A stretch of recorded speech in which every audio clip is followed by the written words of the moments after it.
When my son declared I had no meaning in our home, silence shattered my heart. The words crashed down around me, 1,000 pieces of glass slicing through the air. I still remember the look on his face, a mixture of anger and something else. Was it fear? My own voice felt trapped in my throat, heavy and suffocating. I stood there, breathless, as he turned away, dismissing me like a fading shadow. I will never forget the weight of that moment. My world tilted. Outside, the sun painted the sky a perfect blue, but inside, darkness settled around me. It was as if the walls themselves were closing in, muffling the sounds of laughter that used to fill our home. My son, my sweet boy who once couldn't bear to be away from me. Now, he barely even looked at me. We used to share stories and dreams, curled up on the couch, shoulders pressed together. Now, all I felt was the glaring distance between us, a chasm that swallowed laughter whole. The echoes of his words rang in my ears. I wanted to scream. I wanted to make him understand that my life had revolved around him, that every decision was made with him in mind, from sleepless nights to the countless sacrifices I had made. But how could I explain the ache in my chest, the frantic heartbeat that reminded me of his childhood, the time he fell and scraped his knee, the tears I wiped away, the hugs that once melted his fears? As I stood there, my trembling hands gripped the kitchen counter, the cool surface grounding me. I glanced at the family pictures lining the walls, frozen moments of joy now like ghosts haunting this space. Who had we become? The tension in our home thickened. Every time he walked past me, it was like a thunderstorm brewing. I instinctively held my breath, waiting for that crack in the silence, the moment he would finally shatter the illusion of normalcy. I watched him, always watching, searching for a glimmer of the boy who used to need me. Then, late one night, after another silent dinner, I overheard him speaking softly to a friend on the phone. "I don't know if I can keep living like this," his voice trembled. My heart raced. I pressed my ear against the door, straining to hear, as every word felt like daggers in my soul. I shivered as he continued, revealing secrets about the pain I never knew he carried. Each syllable echoed through the dark hall, punctuated by sharp intakes of breath, his struggle a puzzle I feared I could never solve. Could it be that he didn't just mean me, but everything around him? Panic clawed at my insides. What if it was more than mere teenage angst? What if I had missed something monumental? Just when I thought my heart could bear no more, I heard the conversation take a cruel turn. A mention of something so dark, so painful it gripped my soul with icy fingers. "Sometimes, I think I would be better off if..." The words hung in the air, each letter sending waves of ice through my veins. I stood frozen at the door, desperately trying to comprehend his suffering. I realized I was losing him, slipping through my fingers like sand. I felt the full weight of helplessness crash over me. I had to act. I needed answers. I just didn't know where to start. Hey, before we continue with this amazing story, I need to give you an important heads up. Many subscribers have reported that YouTube unsubscribed them without warning. Take a quick second to check the red button below to make sure you're still subscribed to the channel. I'd hate for you to miss any of the exclusive content coming soon. And while you're there, smash that like button. It really helps me out with the algorithm. Oh, and tell me in the comments, which city are you watching from? I love getting to know every amazing person who's part of this community. Your participation makes all the difference. Let's connect. The following days dragged on in a muted haze. Each morning began with a heavy fog settling in my chest, and the rays of sunlight that slanted through the kitchen window felt more like reminders of everything I had lost than sources of warmth. I kissed the tops of my son's shoes, the only part of him I could touch without causing an earthquake in our fractured world. As mundane tasks filled my day, I found myself replaying his conversation over and over, each repetition etching the weight of despair deeper into my heart. I tried to remain vigilant, hoping to catch an inkling of how to reach him, but my attempts often ended in awkwardness that only fueled the distance between us. One afternoon, while aimlessly stirring a pot of pasta, a faint knock echoed through the house. An unfamiliar voice reached my ears, tinged with youthful exuberance. "Hey, is Jason home?" It was a girl, her voice cheerful but laced with an urgency that made me pause. I glanced out the window and saw her standing there, bright eyes, wild curls framing her face, a complete contrast to the storm brewing within my home. Her name, I later learned, was Emily. She was a classmate of my son and felt, surprisingly, like a ray of genuine light amidst the shadows. I opened the door, the warmth of her presence momentarily scattering my anxious thoughts. "Hi, Mrs. Lane. Is Jason around? I really need to talk to him about something for school," she chirped, not noticing the way my heart clenched at the idea of him shutting her out the same way he had me. After a moment of hesitation, I called for him. He appeared, gaze immediately darkening upon seeing Emily. The discomfort was palpable, and despite his dismay, a spark lit up in her eyes. Maybe it was the trust of a friend, or perhaps something deeper. "Come on, Jason. We need to work on our project," she urged, a lightness in her tone that cut through our sorrow like a beam of sunshine. He offered a non-committal grunt, hesitating at the threshold. I wanted to step in, to reach out and say that she could help, that sometimes friends brought healing where family could not. But I stayed silent, watching them slip out the door. The minutes stretched long as I cleaned up the kitchen, my mind racing through scenarios of what they might discuss. I imagined laughter returning, my son losing himself in his old ways, carefree, vibrant. But instead, anxiety clawed at me, and an unsettling knot tightened in my stomach. Time became a blurry, indistinct stretch. But then, the door swung open, and Jason stomped in. "I'm not working with her anymore," he spat, his cheeks flushed with anger. "She just doesn't understand." "Understand what?" I prodded gently, knowing I needed to tread carefully. "Everything," he shouted, frustration spilling over. "How can anyone understand what it's like?" I took a deep breath, heart pounding, words spiraling in my mind. "I want to understand. Please, can you talk to me?" For a brief second, uncertainty flickered in his eyes. But then it hardened again, and he turned away. "You wouldn't get it." That stung, more than I expected. I felt tears prickling as I watched him retreat into the safety of his room, a barrier I once could breach without hesitation, now taller than ever. Seated on the living room floor, I felt smaller than dust, invisible fragments of despair settling in yet again. I was losing touch. The more I pressed, the more he pushed away. But something stirred within me, a glimmer of determination in the darkness.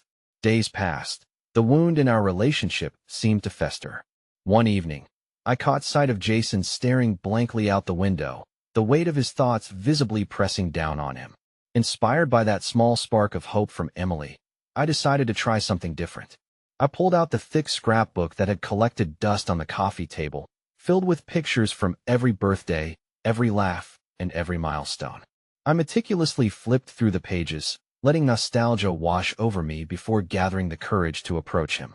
"Hey, Jason," I called gently from the doorway of his room, my heart racing. He turned, surprise flitting across his face. I held the scrapbook out towards him, as if it were a lifeline. "I thought maybe we could look through this together." At first, hesitation warred with curiosity in his eyes. Slowly, he set down his gaming console and walked toward me, the silence hanging thick in the air. In that moment, I felt hope flutter, desperate yet alive. As we settled onto the floor together, the pages of the past unfolded between us, the laughter of younger years swirling through the quiet. A tentative smile crept onto his face as he pointed at a picture of himself in a superhero costume. "I remember fighting with Dad over who got the first piece of cake," he whispered, a hint of warmth returning to his voice. Then, the doorbell rang, cutting through our fragile moment. My heart sank as I glanced at him. "I'll get it," I said, not wanting to break the spell we had momentarily shared. But as I opened the door, my breath caught in my throat. Standing before me was a figure I hadn't seen in years, an old friend of Jason's father. His face was pale, eyes shadowed with urgency. "Mrs. Lane, I need to speak with you. It's about Jason." A chilling sense of foreboding washed over me. The fragile threads that had begun to weave between Jason and me danced ominously, teetering at the edge of uncertainty, as the truth of my son's pain loomed nearer, threatening to unravel not only our fragile connection, but our entire world. The air felt thick and electric, as if the very fabric of our lives had shifted with the weight of his presence at the door. I stood frozen, caught in a dizzying crossroad, my heart racing as I processed the look on the man's face. It was one of urgency, mixed with a heavy veil of grief. "Please, come in," I managed to say, stepping aside to let him into our small living room. The remnants of the shared laughter before the interruption lingered in the air like a ghost. Jason had been peeling back layers, allowing a bit of warmth to filter through. It was a fragile moment now altered by the darkness that accompanied this man. "Who are you?" Jason asked, his voice a mix of skepticism and protective defiance as he stepped into the room behind me. "I'm Brian," he said, his gaze darting between us. "I was close with your dad. I have some news." The weight of the revelation hung above us like a storm cloud. It was hard to ignore the way Jason's posture stiffened at the mention of his father's name. I could almost hear his mind racing, leaping ahead to fears I dared not voice. "Is this about Dad?" he asked, his eyes narrowing. There was a crack of vulnerability in his facade, and I could see the boy he used to be peeking through the cracks of resentment. "Yes, son," Brian replied with a steady voice, though the tremor beneath hinted at something profoundly unsettling. "I wish it were good news. I wouldn't come if it wasn't there's been an accident at work." The words dropped like stones into a still pond, sending ripples of disbelief and fear washing over us. For a moment, Jason's face went pale, his breath quickening. I felt the very ground shift beneath my feet. I stepped forward instinctively, reaching for my son, needing him to know he wasn't alone in this. "What kind of accident?" I asked, trying to stay calm. There was a trembling in my voice that betrayed my desperate hope that somehow this wouldn't end badly. "It's serious. He's in the hospital, and they're doing everything they can." But Brian paused, looking directly into Jason's eyes. "I can't promise he'll be okay." My stomach twisted at the finality of those words. They hung between us like a guillotine, sharp and unyielding, ready to sever whatever strands of hope we managed to weave. This could break Jason worse. It could drive a wedge deeper, an abyss of pain that could swallow us both whole. "No," Jason breathed, shaking his head stubbornly. "You're lying." "He can't be." Jason's voice cracked, the facade of strength disintegrating before me. I felt a surge of protectiveness as I stepped closer, offering him my hand, a tangible connection amidst the chaos swirling in his mind. "I'm so sorry, buddy," I whispered, feeling crushed under the weight of my own helplessness. "We need to go to him. We're going to be there for him together." Brian's face softened, eyes reflecting a painful understanding. "You should prepare yourself for the worst. I hate to be the bearer of this news, but I thought you needed to know as soon as possible. He's not doing well." Just as I felt the tremors of despair gripping my son, I saw a flash of something else in his eyes, a spark of anger igniting behind the fear. "I can't believe this," he shouted, rounding on Brian. "You have no right to come here and tell me this. I hate him. He left us. He doesn't have the right to leave us again." The words tore through me, cutting deep. I wished for a moment I could gather his rage into my arms, shelter him from this new and painful truth. Brian stepped back, his demeanor calming yet stern, trying to not let go of the emotional thread between him and Jason. "He didn't leave you, Jason. He would do anything to be here right now." There was a sincerity in Brian's voice that made the tension in the room rise like steam. Jason looked caught between disbelief and sorrow, swirling with unprocessed feelings he desperately needed to voice. But before he could say another word, he turned sharply and fled from the room, rushing to the sanctuary of his room, leaving the air thick with unresolved emotions and the scent of broken dreams. "Why did you come here?" I asked, my voice wavering as I turned back to Brian. "You should have just left it alone." "I thought he needed to know," Brian said, his voice calm but edged with regret. "I thought you both needed to be prepared. None of this is easy, but he has a right to know what is happening. I'm sorry if it hurts." The silence that hung between us felt deafening, filled with what-ifs and unanswered questions. Hope fluttered precariously, entangled with shadows of despair, all the more real now that Jason's father lay vulnerable on the hospital bed. In that moment, I felt the winds shift again, another turn in the journey we were on. "I won't let him go through this alone," I murmured, steeling myself for what lay ahead, trembling with a mix of fear and determination. I needed to reach my son before the darkness consumed him completely. But even as I resolved to mend this widening chasm, the crushing reality settled upon me. Unexpectedly, Jason's voice drifted from behind his closed door, sharp and laden with emotion. "Why did you even come back now, Dad? You're never there when it matters." The sickening lurch in my stomach hit me like a punch, and I stumbled back as Jason's accusations echoed in my mind. The truth he exclaimed pierced straight through innocence into a realm of unresolved pain, reminding me, as though it were the very first time, of the fractures that ran deep, leaving no one untouched in this tumultuous journey. I stood frozen in place, the echoes of Jason's pain reverberating through me. My heart hammered in my chest, each beat a reminder of just how fragile our family was in this moment. I wanted to rush to him, to hold him tightly and reassure him that he was not alone, that we could weather this storm together. But the weight of his words hung heavy in the air, a chasm opening wider between us with every breath. "Jason," I called softly, testing the waters, longing to bridge the gap. "Please let me in. We need to talk." Silence answered me, a muffled world behind the barrier of the door that felt more like a fortress than a shield. I turned to Brian, uncertainty etching itself deeper on my face. He looked back at me with a deep sympathy born from his own pain, and it struck me then, the burden he carried as well, standing here as the messenger with his own wounds from our shared history. "I'm sorry," he whispered, his voice heavy with regret. "I didn't mean for it to come out like that. I just thought you thought wrong." "Brian," I interrupted, the weariness clawing at my edges. He was still processing so many things. I should have been there for him. He needed me. "I need to go check on him," I said, turning away from Brian, drawing in a deep breath. With shaky resolve, I knocked lightly on the door, feeling the vibrations run from my knuckles to my heart. "Jason, please. I just want to talk." For a moment, the silence hovered, almost taunting. But then I heard a muffled sound, a choked sob that pierced the air, slashing at my heart. I grasped the knob, pushing the door open slowly, half expecting to find him cocooned in shadows, unraveling further from the world I wanted to protect. Instead, I found him curled up on the side of his bed, tears streaming silently, a storm brewing both inside and out. My heart ached as I watched him spiral in his own anger and sorrow, a mixture of emotions spiraling like a tempest. Why did he come back now? He half sobbed, half shouted. After all this time, he just left us. He doesn't care. Why should I? "Jason, please," I whispered, uncertain and afraid. I took a hesitant step closer, wanting to be near but unsure how to breach the walls he had built. "I know it hurts. I know you're angry, but he's still your father, and he's in trouble. We need to what?" He interrupted, erupting from his cocoon. "Need to care about someone who didn't care about us? Who put his work before his family? What kind of dad does that?"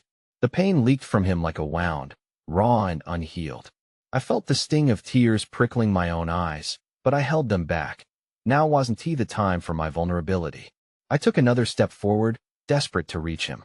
"Jason," I said gently, my voice barely above a whisper. "I know it feels impossible right now, but deep down, I believe he loves you. We don't have to understand why things happen the way they did.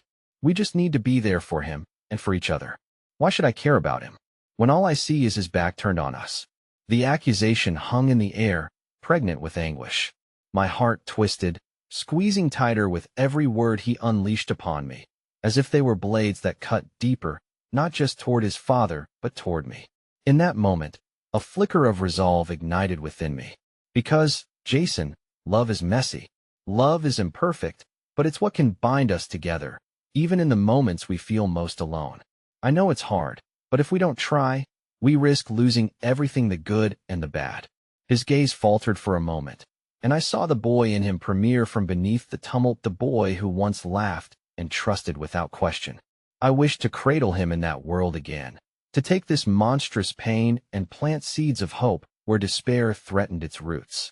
"I don't know if I can," he whispered, the fight leaving him like a worn-out wave washing ashore. "What if he leaves us again?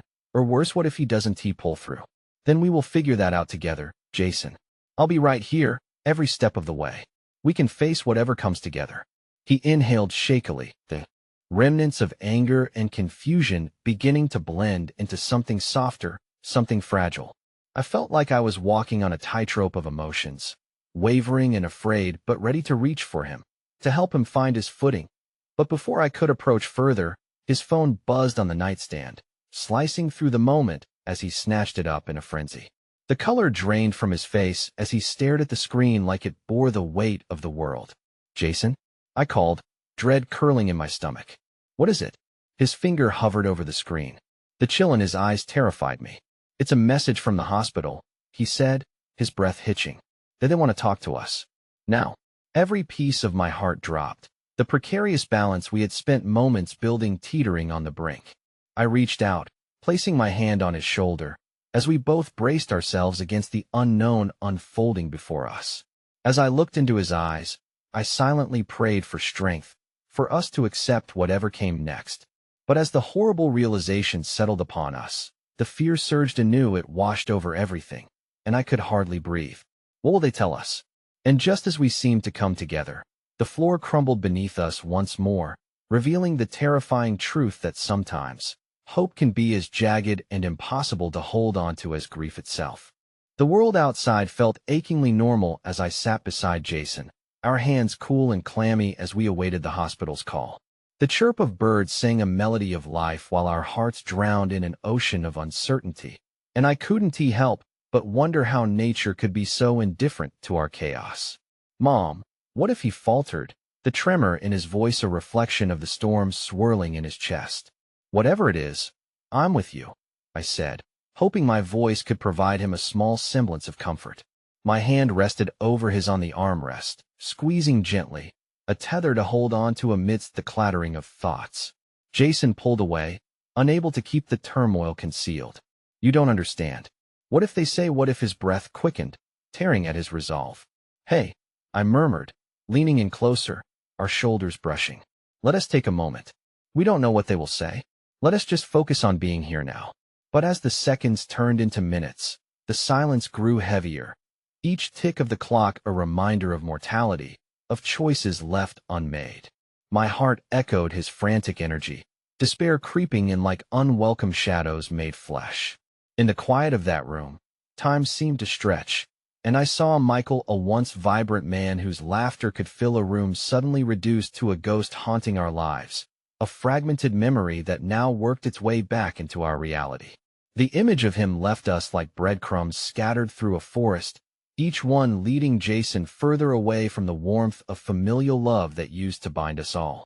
I'm scared, Jason finally breathed, breaking through the barrier of silence, vulnerability slipping past the walls he had so meticulously built. What if he's really sick? I know, sweetheart. I'm scared too, I confessed, the raw honesty spilling out and weaving the air with a thread of connection we hadn't had a moment to realize we needed. But we face our fears together. Remember how we used to face the darkness in the backyard when you were little? Tell ghost stories beneath the stars? He chuckled softly, the sound like a timid bird emerging from a dense thicket, but it was immediately swallowed by the gravity of our reality. His eyes glistened, a mixture of pain and fondness. Those nights felt safe, he admitted. Right? We didn't let the shadows win.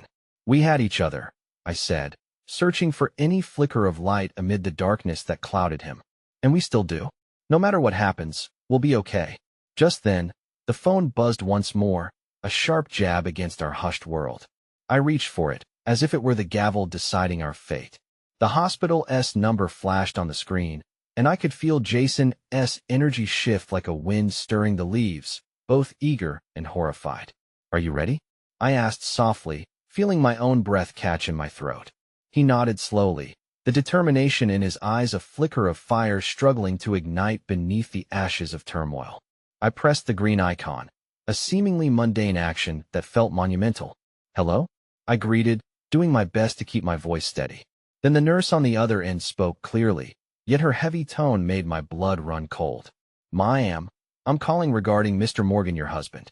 We need to discuss his condition and the steps we need to take moving forward. Jason's grip tightened around my wrist as the world surrounding us faded into an indistinct blur, leaving only her words ringing in shades of dread. What do you mean, moving forward? My son chimed in, his voice rising in panic. His situation is serious. He's in a critical state. We recommend coming in to discuss his prognosis. It's important to prepare for what may follow. I felt my heart statistically shatter within my chest, shards of emotion slicing through the carefully crafted barriers I had erected. As the nurse spoke on, time slipped away from us, receding into a frozen nightmare, but all I could focus on were Jason's wide eyes full of confusion and emerging horror as he grappled with the gravity of the moment. I need to go. We need to go now. Jason's urgency pulled the last thread from my heart, and before I could steady him with words of reassurance, he rushed to his feet, shaking me from my daze. Jason, wait, I started. But all that met me was the determined expression of a son unwilling to hide any more from the reality that loomed before us. As I quickly followed, footsteps racing after him, the truth settled with an unspeakable weight, a realization that perhaps our family's heart wasn't only beating to the rhythm of grief, but also to the enlightenment of forgiveness that often comes only in the face of loss. And just before we reached the door, Jason halted abruptly, his entire frame tense as he turned to me. If he doesn't make it. Mom, if he doesn't pull through, how do we even go on? His voice wavered, unraveling the strength he had fought so hard to maintain. Just as I opened my mouth to respond, a new sound broke through. My phone beeped, alerting me to an unexpected message. It was from an unknown number. Your family has been keeping secrets. It's time for the truth before it's too late. In that fragmented instant, my heart plummeted, the words wrapping around me like bands of iron, tightening with every heartbeat. What truth? What secrets? Before I could even ponder what that meant, Jason looked up, and the look in his eyes shifted dramatically. It wasn't just fear anymore, it was the dawning realization that perhaps our lives had long been filled with veiled shadows, glimpses of something bigger, and now, they were finally spilling into the light. This was not just a moment of longing, but a perilous intersection of choices, each step threatening to lead us down an even darker path. Yet as fear crept into every inch of our beings, I felt the tremor of resolve holding us steadfast. Sometimes the only way to understand and heal is to confront the very shadows we've tried to avoid. As Jason stood on the brink, grappling with emotions I couldn't fully process, the world shifted around us, and I realized that sometimes, in the embrace of despair, we discover the flickers of ourselves that lead to unexpected truths waiting to be uncovered. And abruptly, everything felt as if it was spiraling into uncharted territories, drawing us into a future unknown where love and loss intertwined seamlessly. What do you do when the past returns unexpectedly, demanding acknowledgement, and more importantly, what do you do when the truth could shatter the fragile peace you fought so hard to construct? The air in the hospital was dense, rich with the scent of antiseptic and obligations unfulfilled. I followed Jason as he barreled down the white-walled corridor, the fluorescent lights glaring down like judgment. Each step brought us closer to a reality I dreaded, yet could no longer ignore: the impending conversation about Michael, the fragile thread of hope gnawing at my insides. Jason's breaths came in ragged gasps, the earlier flicker of determination replaced with a burgeoning storm of fear. I reached for his hand again, but he recoiled just as quickly, and my heart plummeted even further. In the twisted depths of my mind, I recognized that his anger, the loud, uncomprehending rage that often reared its head, was as much for his father as it was for the helplessness that threatened to consume us both. Jason, I whispered, the name feeling heavy on my lips, as if it were a fragile bird abandoned in a storm. Don't, Mom. He whipped around, eyes blazing. Don't pretend everything is okay when it's not. We both know it isn't. His outburst startled me, but I understood. I was living on borrowed hope, clinging to memories of how things used to be while he was grappling with the present, the irrefutable truth that the father he loved was slipping away. I could feel my eyes heating with tears, but the focus shifted as the nurse approached us, clipboard in hand, her expression sympathetic yet clinical. Mr. Morgan's family? She inquired gently, her voice a well-measured comfort amid the chaos. When I nodded, she motioned for us to follow her. Please prepare yourselves, she continued, leading us through the labyrinth to a room that loomed at the end of the hall. Your husband is stable for now, but the doctors will explain the situation in further detail. Stable. The word echoed painfully in my mind, barely piercing the suffocating cloud of despair hanging over us. Jason stumbled slightly as we turned into the room, his gaze snapping from the sterile surroundings to a figure I had loved in ways I still didn't fully comprehend. Michael lay frail and pale, the very picture of a man on the precipice of life. Dad, Jason's voice cracked, filled with an amalgamation of yearning and dread. The sight of his father so vulnerable sent a jolt through my chest. "Hey, buddy," Michael croaked, I struggling to focus. "You made it. I was hoping to see you." Something like relief washed over me, but it was inevitably tainted by the shadows lurking in the corners of my heart. I couldn't shake the reality of the fractured family. We had become the gulf that widened between us even as we stood side by side. As I observed Jason take a hesitant step closer, the barriers that had grown thick between them began to seem fragile and ephemeral. "Why didn't you tell me? Why did you keep it from me?" Jason asked, dread locking his words. "Son, it's complicated," Michael replied, every syllable crafted with the weight of past decisions. "I didn't want you to worry."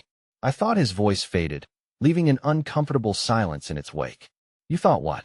Jason's voice rose, edgy and strained. "You thought I wouldn't understand? Or maybe you thought I wouldn't care?"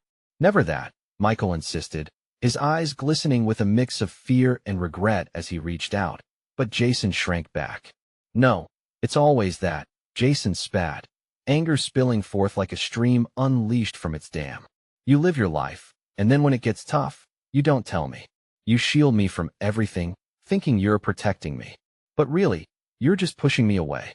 "Jason, please, let me explain," Michael urged, desperation pooling in his gaze. But it felt like two worlds of father's love and a son's grief colliding and refusing to reconcile. "Explain what?" Jason yelled, pulling back as if struck. "How you let Mom carry all the weight. How you disappeared when we needed you. How there are things I didn't know, and because of that, I may lose you." The room fell into a heavy stillness, the words hanging like dark clouds overhead. As the truth cascaded down in torrents, I felt the warmth of Jason's frustration seep into my skin, the agony mirrored in Michael's silent expression, a man desperately grappling with the repercussions of his choices. "Jason, I didn't want you to see me like this," Michael exclaimed.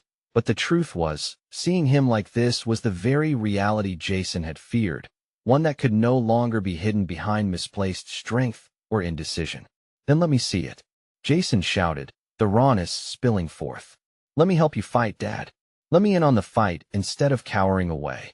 A steady stream of emotion powered through the room, raw and barely contained, igniting the barriers we had each clung to. In that moment, it felt as though time fractured, the past drank up the present, and we stood on the brink of either healing or irrevocable breakage. Just then, a sudden commotion from the hallway drew my attention, a sharp cry, panicked voices, and the nurse, who had only moments before claimed composure, rushed past us. I felt the tendrils of fear wrapping around my heart again, knowing that whatever had just transpired could twist in ways we couldn't foresee. Jason turned, eyes glistening with an inkling of dread. "What is happening?" "I don't know," I whispered, feeling the weight of uncertainty close around my throat. In that static moment, it struck me in unwanted clarity. Not only was Jason grappling with the potential loss of his father, but he would soon face the unraveling of everything we thought we knew as a family. And amidst the chaos outside that door, I couldn't shake the sense that hidden truths were poised to explode destructively, sending shards of our fragile family dynamics splintering into directions we could hardly anticipate. As the nurse returned, a grim expression set upon her face. The air shifted accordingly, a new tide of uncertainty rolling through. I grasped Jason's hand tightly, grounding myself in his warmth even as we readied for another jolt in our spiraling reality. "Ma'am, it's urgent," she said, her voice steady yet laced with an unshakable gravity. "We need to talk about Mr. Morgan's case. There are complications that require immediate attention." At that moment, the fragile peace we had built with ourselves and each other felt threatened, teetering toward an irrevocable shift. And as Jason's face paled, a split-second choice before us felt monumental. What truth could be worse than the one we were already facing? And how would we stand together when the very foundations of our family history threatened to crumble beneath the weight of revelation? The light in the room dimmed as the nurse's revelation hung in the air, a stark reminder that we were all teetering on the edge. I watched Jason's face pale, the defiance that had fueled him moments ago now replaced by a quaking vulnerability. It shook me to my core to see my son enveloped in confusion, his struggles magnified by the awaiting storm outside those sterile walls. "Mom, what does she mean?" His voice wavered, seeking assurance I feared I couldn't give. The truth sat in the pit of my stomach, heavy and unyielding. I wanted to shield him from the harsh reality that loomed over us like a darkened sky, but I could sense the winds changing, ready to rip apart the fragile understanding we had begun to piece together. "I don't know, sweetheart," I stammered, grasping for words that could somehow soften the blow. "But we need to stay together. Please, let us just listen to what she has to say. She is not saying anything good." He shot back, anger blurring with despair before he turned away, pinching the bridge of his nose as if trying to ward off tears. His composure was slipping like sand between fingers, and I felt an ache in my heart knowing that I couldn't pull him back from this precipice. The nurse motioned for us to follow her into a more private room, the kind that felt more like a confessional than a medical space.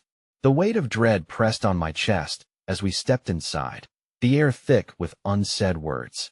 A doctor joined, his expression grave, and I felt Jason stiffen beside me. "Mr. Morgan's vitals have begun to deteriorate more quickly than we anticipated." The physician began, his tone professional, but the urgency behind his words struck like a thunderclap. "We need to discuss options moving forward." Options. The word landed like a heavy stone in a pond, rippling realities I was terrified to confront. My mind raced with the specter of choices that could change everything, tearing apart the delicate strand of hope I clung to for dear life. A feeling of suffocation clawed at my throat. I wanted to scream, to break the silence, to scream at the world for being so cruel, but the truth was unfolding before us, and I wouldn't. "Is there a chance he'll?" Jason's voice, hoarse and raw, trembled between hope and despair. The doctor exchanged a glance with the nurse, the weight of unshed truths palpable in the silence. "We should prepare you for potential outcomes," he said carefully, his words threading shivers down my spine. "We're looking at several possibilities, but I cannot promise anything." Options. Jason's face darkened, shadows gathering behind eyes that showed the dread of a boy facing a tide he didn't know how to swim against. "What options? How can that mean anything good?" The doctor leaned forward slightly, a hint of empathy lighting his features. "Mr. Morgan's case isn't straightforward. We may have to consider palliative care protocols, depending on how he responds in the next few hours." I heard the words without understanding their full weight, but Jason's reaction was immediate and visceral. The raw pain etched in his face mirrored my own agony. "Palliative? So what you're saying is that you're giving up?" Jason yelled, anger saturating the very air around us. "You can't just give up on him. You shouldn't." "Jason," I whispered, horrified. Willing him to control his emotions, I could feel the push and pull of panic bubbling beneath my skin. "You can't, don't." But the boy who once found solace in his father's embrace was now crumbling beneath layers of unmet expectations, and I felt the fracture spreading in the silence. It was like the horrific breaking of glass, a slow shattering that echoed painfully in the room. "You're right." The anguish spilled over, the longing for all the moments of laughter, warmth, and guidance colliding with the present tragedy. "You don't get to just sit there and talk about what might happen. You fight for him.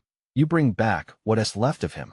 The doctor's voice rose, stern yet compassionate, and I felt the air shift, a foreboding chill settling upon us. "There are procedures. That can be done, but it's important to weigh the benefits and the suffering they may cause. It's a difficult choice, and it must be made carefully." As I stood against the emotional onslaught, my heart stopped for a moment because buried under the noise, beneath tangled cords of fear and confusion, I saw what Jason was trying to convey. It struck me with alarming clarity. He was not just fighting for his father. He was pleading to preserve a semblance of hope for himself, a space where love could still breathe amid the encroaching shadows.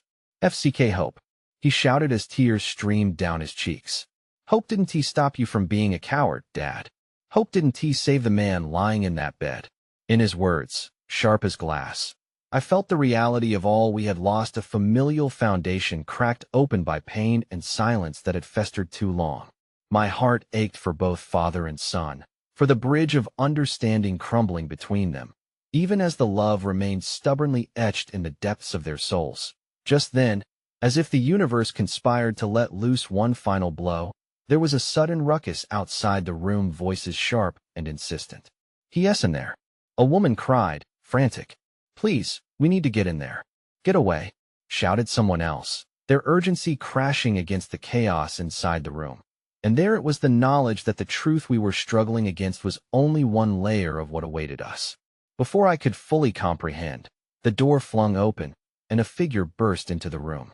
My breath hitched as I recognized the wild mane of chestnut hair and the familiar presence of my sister, Claire. They had found their way back into our lives amidst this storm.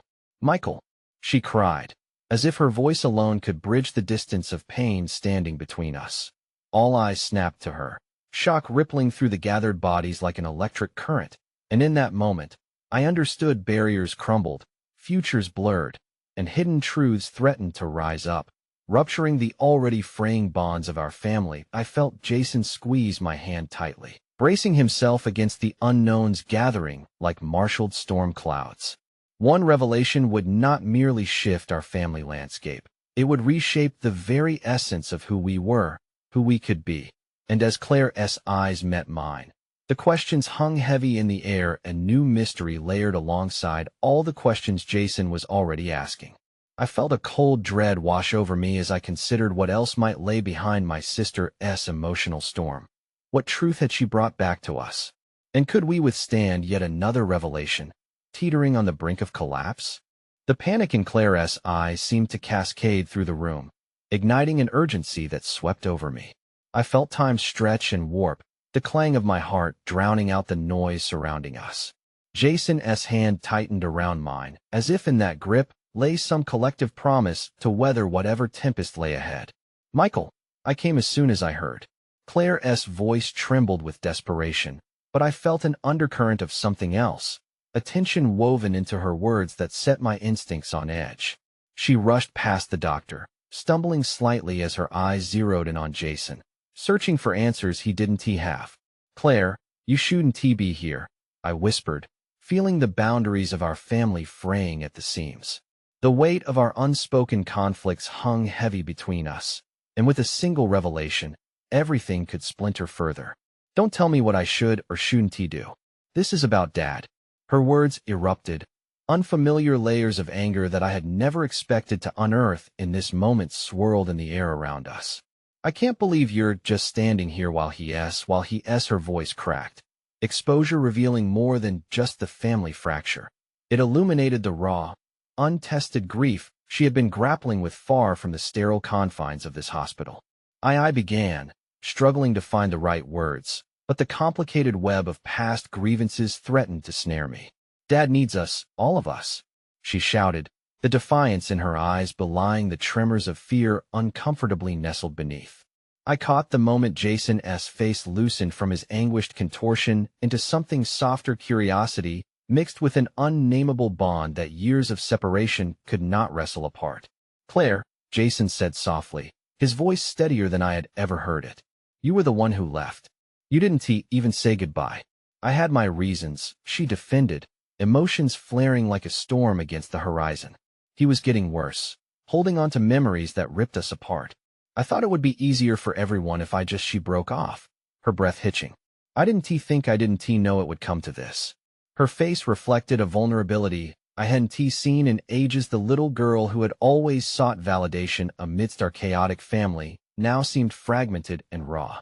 I wanted to reach out, pull her into a comforting embrace, but the distance between us had evolved into a canyon dug by resentment, choice, and loss, and it felt insurmountable. "Easier?" Jason echoed, his simmering confusion mingling with something else, a longing for connection. "Have you even considered how he feels?" "How we feel." The words ricocheted off the sterile walls as whispers of memories seeped into the conversation, the shared birthday parties, laughter echoing around the dinner table long before illness crowded our souls. "I'm here now," Claire shouted, her voice breaking yet solid, as if reaching toward Jason, toward me, searching for shared ground amidst the wreckage. "And I won't let him go without a fight." As though struck by lightning, Jason's eyes glimmered with a spark I hadn't seen before. "What should we do?" he asked, his voice thick with unspent tears. And in that moment, I felt the ripple of something shift in the atmosphere, a sudden understanding that none of us had anticipated unfolding. Claire hesitated, lost among the shards of fear and hope that churned among us. I've been speaking to doctors in Boston, and what if there's still a chance for him? We could look into an experimental treatment, something new. We could fight. Her words hung like a lifeline, and I felt the air shift, filling with a new flux of possibilities. The churning dread that had settled within me began to lighten as Claire's determination illuminated paths I had been too afraid to consider. But just as the warmth of those possibilities began to wrap around me, the door swung open again, and a stranger stepping in, a woman in a crisp, white coat, awaited us with a file in hand. The air turned heavy again, filled with electric tension, all eyes shifting from Claire to the newcomer, uncertainty pooling once more at our feet. "I'm Dr. Hartman," she introduced herself, scanning the room, her gaze arresting each one of us. "I'm the lead on Mr. Morgan's case. I understand there are discussions about his treatment. But what can we do?" Claire asked, her voice frantic as she reached across the space toward Hope once more. Dr. Hartman hesitated, the shadows flashing across her face whispering untold truths. "We've explored various options," she began cautiously, "but I must inform you suddenly. The alarms outside my own conscience blared louder, warning me of the impending storm. My instincts screamed that Claire's return heralded not just unquenchable hope, but the specter of decisions made under the strain of impossible situations." Before she could continue, Claire's phone buzzed violently in her pocket, her expression grabbing my attention. "No," she muttered, scrambling to answer. The panic flared in her gaze as she read the message, and I felt dread welling up inside me. "Claire, what is it?" I urged, but whatever she had seen had struck her like a dagger, widening her eyes with complicating fear. Her eyes met mine, brimming with a mixture of fear and something more profound, something she wasn't ready to share. "I don't know if I can not right now," she whispered, her voice fragmenting. The electric energy in the room shifted once again, turning into a whirlwind of unanswered questions and murky possibilities. What had she seen? What revelation hovered just beneath the surface, poised to leap out and shatter the frail hope we were beginning to rebuild? None of us were prepared for what would come next. All I knew was that foreshadowing thunder rumbled overhead, heralding an uncertainty that loomed like a tempest, eager to wash away this fragile moment of togetherness as we stood paralyzed, awaiting the unseen tide. Claire's phone slipped from her fingers, clattering to the floor, shattering the momentary silence that had cocooned us in fragile hope. The world around us fell into a hush, the air thick with unspoken fears. The words we had exchanged just moments before felt ephemeral against the dreadful weight of whatever revelation now hung in the balance. "Claire," I urged her, stepping closer, reaching for her hand. Her expression contorted, a storm brewing within those once familiar blue eyes that now seemed foreign, darkened by panic. "What did you see?" She shook her head, backing away slightly as though I had physically struck her. "It's not what I want to share," she whispered, her voice quivering like the pendulum swinging in the quiet, lacerating my heart with each beat. Before I could respond, Dr. Hartman moved into action.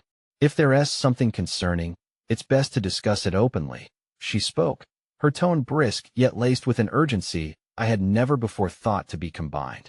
"We need transparency to navigate the complexities of treatment." Jason shifted his weight from one foot to the other, his brow knitted.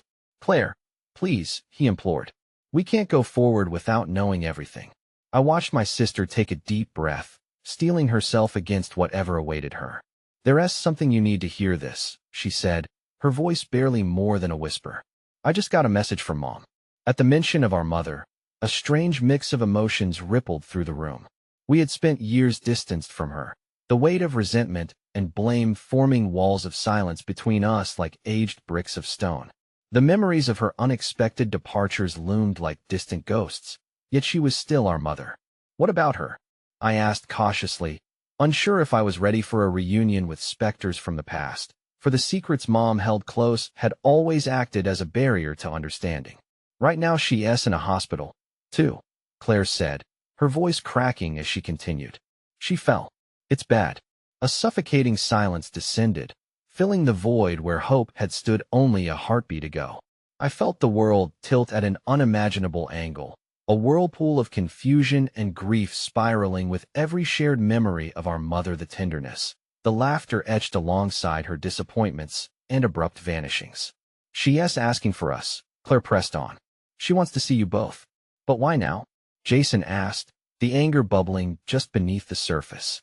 Why when things are already so tenuous? She just left. What good does it do? I muttered, my own voice thick with bitter memories. Doesn't she owe us some explanation before we drop everything again? But in Claire's eyes, I saw something shift, a subtle illumination piercing through the ruins of our shared history. This wasn't just about her needing to be there for Dad. This was a cry for reconnection in the face of brokenness. Because it's a chance, she said, a fierce glint taking root in her voice. A chance for acceptance. For understanding. You think we can just pack up our pain and visit a woman who made it easier for us to walk away? Jason shot back, anger flaring in his chest. Yes, I do, Claire countered, her back straightening as she stood her ground. What happened to Mom is one more layer of grief that we need to navigate together. If we care about Dad, we must confront this too. He deserves our best, and maybe healing starts here even if it's not as we imagined it to be. Her conviction rang like a clarion call, urging us to see the moments intertwined. Dad's illness acting as the catalyst for deeper understanding and reconnection. Bitterness still lingered on my tongue, but a wispy ember of hope dared to flicker, igniting the barren space where love used to flourish. Dr. Hartman waited patiently, arms folded, offering us time to process our tumultuous thoughts while the silence enveloped our raw wounds. I can help facilitate a visit, she finally proposed, her voice gentle. If you feel it's what you all truly want, it could become part of the healing process. As the seconds dragged on, a mixture of determination and apprehension sparked within me. Could I truly face the woman whose absence had been so profound, whose choices had pulled our family apart at the seams? But Claire's words lingered in the air, a reminder that sometimes paths to healing were jagged and unpredictable. Perhaps knowing the truth about our mother could set us on a clearer, more honest course. Would this volatile mix of fear and courage prove to be the lifeline we needed today? The mental tug-of-war escalated, but suddenly, a sharp beeping noise broke through the tension, a stark reminder of our father's state, of our own realities crashing against each other as time remained our relentless enemy. I think we should go, I said finally, my heart pounding against the uncertainty. For Dad, and for us. We can't let everything unravel without at least trying. Claire nodded, and Jason remained contemplative, the air pregnant with a sense of impending revelation and the weight of our history thickening around us. With trembling resolve, we stepped forward into the unknown, wrestling the shadows gathering in our hearts along with the hope that perhaps amidst chaos, we might find an unexpected strength in reconnecting. Yet as we headed toward the hospital exit, that anticipation flickered precariously, a reminder that every decision veiled potential heartbreak. Little did we know, the moment we crossed that threshold, a familiar silhouette awaited just beyond the doors, one we thought we could leave buried alongside our past. A healing path lay ahead, yet with it simmered the raw peril of what awaited us. Would we dare to face not only our mother but the truth of her absence, or would the storm around us swallow us whole? The hospital lobby felt surreal, a chaotic blend of sterile white walls and the muted whispers of other families. Jason clutched my hand tightly, the warmth of his grip anchoring my racing thoughts. Claire walked beside us, her shoulders squared, but I could see her worry flicker in and out of her eyes. We were a trio forged from shared grief and a messy history, tested by the day and yet craving the likeness of family once more. Even if that wasn't a completed puzzle yet. I had taken the first step forward, yet as I turned toward the outer doors, the realization washed over me that they wouldn't just lead us to our mother. They stood between the past and our uncertain future, a future that could either uncover healing or bury us further beneath our unresolved pain. Wait, Jason shouted, startling me as he abruptly stopped. His brow knitted tightly, fierce determination mingling with doubt, and I felt the weight of his thoughts pressing down upon us like the haze of a thunderstorm. What if she doesn't get it? What if she just doesn't even want us?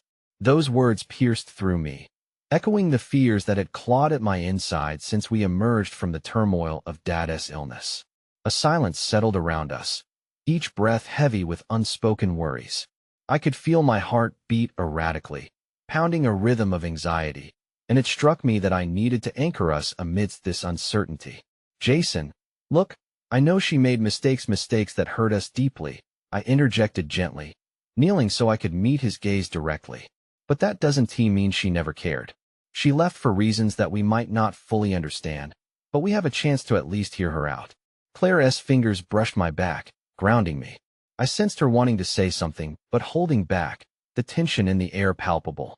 Here we stood, just feet away from an empty void we had avoided all these years, our mother, the connection severed by hurt and silence.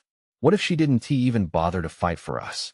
Jason asked, his voice cracking with stubborn vulnerability that resembled anger. I watched the conflict in him twist like vines longing for acceptance, battling resentment. Maybe this is our fight, too, Claire added quietly. We have the power to show her what it means to care, by being here for her, for Dad, for ourselves. Jason hesitated, his brow furrowing as he weighed the words carefully, his heart torn between a desire for resolution and the safety of his distance. We've lost so much time. What if she isn't even worth it? In that moment, I felt an influx of raw emotions surge to the surface, reflecting my own struggles with acceptance. I brushed away the tears that threatened to fall and, summoning every ounce of courage within me, replied, We've all endured loss, and we must choose whether we let it define our future or mold us into something greater. If not for us, we can do this for Dad. With that, Jason's resolve flickered but did not extinguish. I could see him wrestling with the notion that perhaps this chaotic reunion could be a new beginning not only for our mother, but for all of us. He took a deep, shuddering breath and glanced at Claire before turning back to me, a hint of vulnerability softening his features. Okay, but if it feels like she doesn't mean it, if she doesn't see the damage, I don't know how I'll react. I nodded solemnly, reassuring him with a squeeze of my hand. That's a risk we'll take together. All of us. This is our story to reclaim. We moved to the doors, and as we stepped outside, the light hit us like a revelation, illuminating the path before us, but still cloaked with uncertainty. Each step felt monumental, akin to climbing aboard a ship destined for uncharted waters, each wave a challenge. But within that tumult lay the very potential of discovery we craved. The hospital parking lot stretched before us, bustling with the arrivals of others embarking on their own journeys of hope. I felt a swell of anticipation mixed with trepidation as we inched toward the visiting area. In moments, we would confront the woman whose absence reverberated through our lives. But the reason for our pilgrimage loomed larger than our fears, the chance for healing. The moment of truth arrived swiftly. Claire found a bench and sagged into it, wrapping her arms protectively around her body, despite the hard surface beneath her. Jason stood just a foot away, shifting from foot to foot, unable to still the storm brewing within him. Moments stretched agonizingly as the sun danced overhead, casting shadows that flickered like memories from a distant past.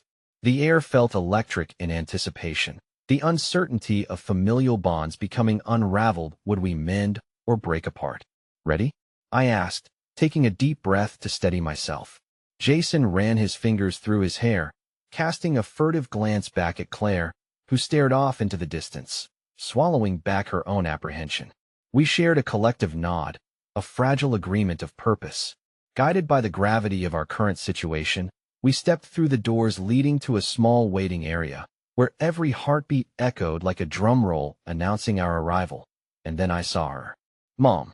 My heart dropped as my breath caught in my throat. The woman I hadn't seen in years lay before us, paler than I remembered, frail and seated on a medical bed, the device beeping softly beside her like a soft lullaby of life. Her gaze slowly lifted. Time halted.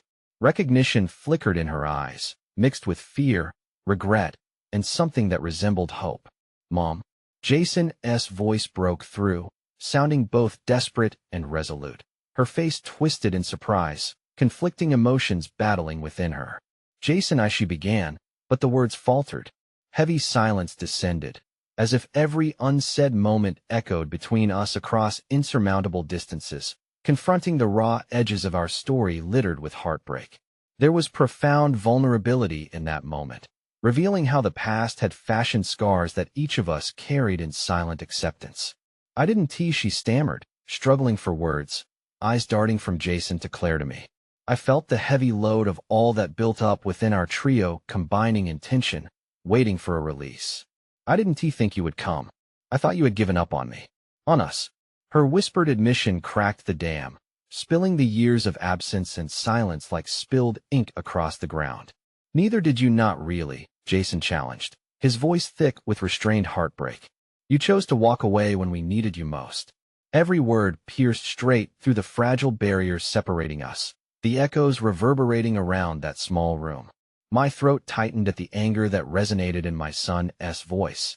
Yet I understood that this confrontation was essential, a step toward mending the tapestry that had left our family in tatters. I was scared, she confessed, tears brimming in her eyes. I thought it would be easier for you. I thought you wouldn't want me anymore. What does that even mean? Claire demanded, stepping forward to confront the woman who had strayed from her position in our lives so easily. You left us. You made that choice. This isn't about what we wanted, it's about accountability. I know, Mom whispered, shaking her head slightly. I can't take back my actions or the harm I've caused. I regret leaving you all alone. In that moment of confrontation, I felt the tempest of emotions swirling among us: loss, hurt, regret, longing for something more, echoing in unison. I wanted to reach across that fragile threshold of our broken connection, clinging to those flickers of hope that glimmered amid the wreckage. Then stand up for us, I said, my voice steady, carving a path amidst the turmoil. Just admit it. I want you to know that we deserve honesty, no matter how painful that truth may be. Jason stepped beside me, infusing the words with an energy that felt shared through familial ties. You owe us that much. Is this the start of expecting to lie again? Claire added, her voice softer but no less impactful, urging depth where schisms lay. A long, hesitant pause settled in the air, brimming with uncertainty until the dam within her threatened to burst. I'm sorry, she whispered, choking back sobs. I was wrong. I know that now. I never wanted to fade away, but no more excuses. I want a chance. Will you let me back in? In that moment, something profound shifted within me, a small fracture of acceptance wedged within the layers of complexity. Perhaps this was the first step toward mending the threads of connection that had unraveled for so long. It would take time and patience, difficult conversations and vulnerability, but perhaps it was worth pursuing a possibility of healing. I don't know if we can all be okay, I said finally, breaking the stillness. But acknowledging our hurt is where we can start. Facing our pain together, as a family. That's the first step toward rebuilding what we've lost. Tears streamed down her cheeks, carving paths through the cloud of regret. Will you forgive me? As I looked at my children, I understood the weight of her question. My heart swelled with a fierce hope igniting somewhere deep. It filled the void left by years of silence and longing.